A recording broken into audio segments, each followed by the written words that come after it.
If you saw my previous Elden Ring video about reaching the Roundtable Hold, which you can view in the description below, you'll know all about the nefarious hug lady and her awful, awful hugs. However, I may have been a tad hasty. While her hugs do come with a pretty steep cost, there may be more of a benefit to having some of your health sucked out of you than you'd think. I'm Jamie Latour, and I'm going to explain what the heck a Baldachin's blessing is in Elden Ring.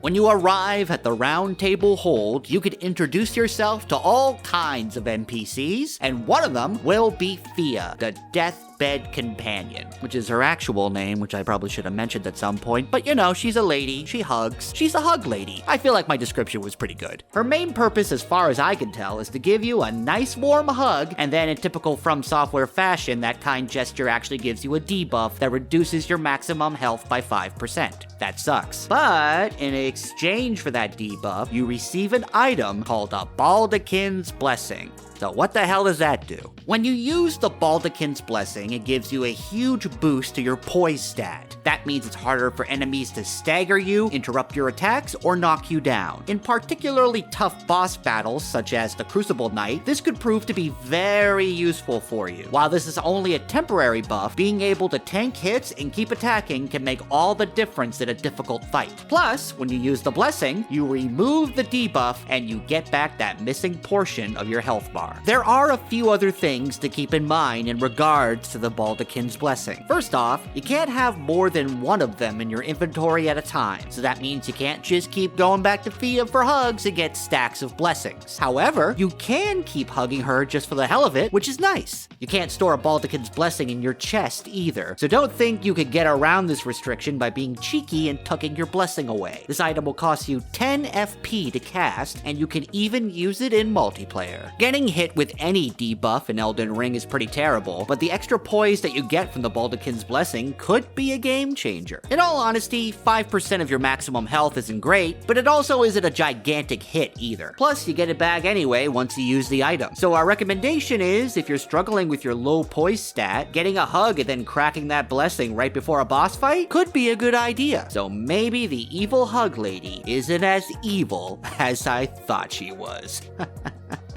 Isn't that right, D? For more Elden Ring news and guides, check out thegamer.com. Thanks for watching, and enjoy your life-draining hugs.